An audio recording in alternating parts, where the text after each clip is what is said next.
Bugün kimya müəllimləri üçün sertifikasiya sınaq imtahanı keçirilmişdir. Oradan birinci suala baxaq.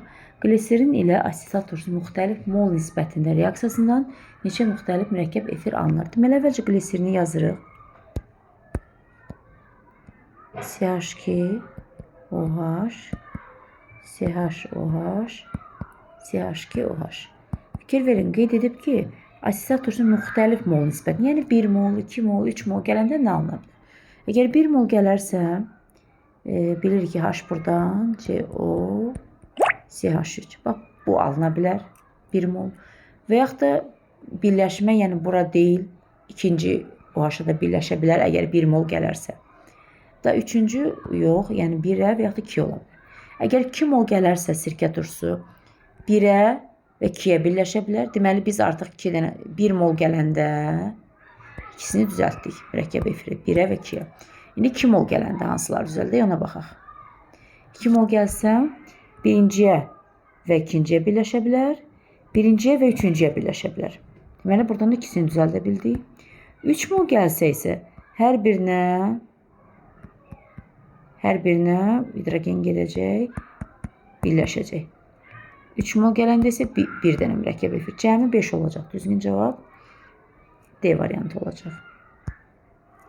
33-cü suala baxaq. Deməli, azotla hidrogen reaksiyasını yazaq.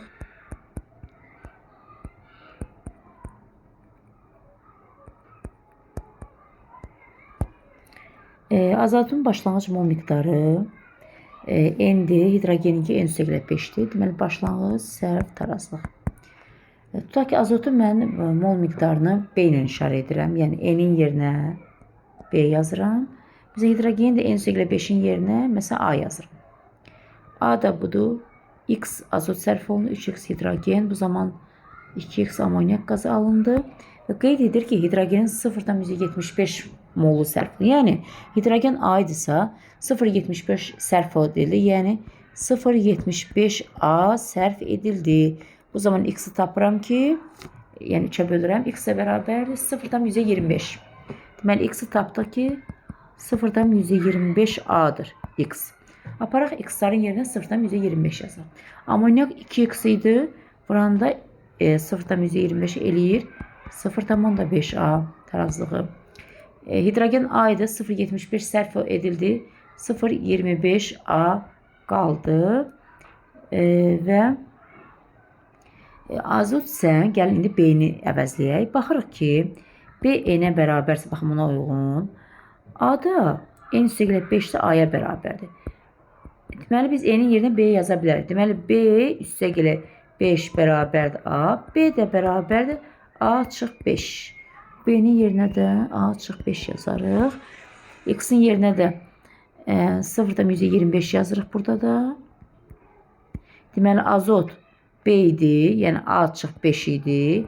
0,25 A da sərf edildi. 25 A da sərf edildi. Nə qədər qaldı? Baxın, X-in yerinə 0,25 A yazanda A çıx 5 də buradan aldıq. Deməli, A çıx 5 idi, 0,25 sərf edildi. Nə qədər qaldı sonunda? A çıx 5 çıx 0,25, yəni 0,75 A çıx B. Deməli, olacaq nə qədər? 0,75 A çıx 5. Bu da azotun son tarazlıq oldu.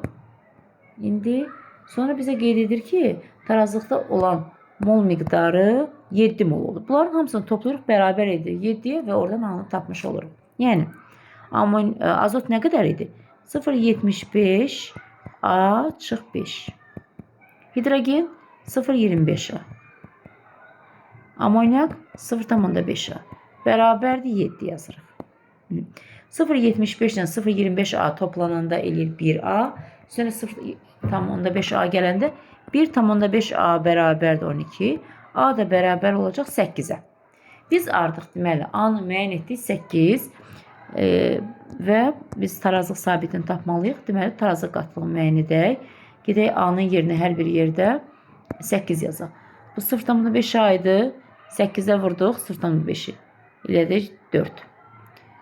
Keçək indi hidrogenkini tapaq. 0,25 A idi. 0,25-i 4-ə vuranda, 8-ə vuranda edir cavab 2. Azot isə 0,75 A çıx 5 idi. Gəlin 0,75-i vuraq 8-ə, edir 6. 5-in də çıxanda edir 1. Deməli, azot da sonda həcmdə axı 1 litrdir. Biz elə molla qatlıq eyni anlama gəlir. Tarazlıq sabiti bərabərdir.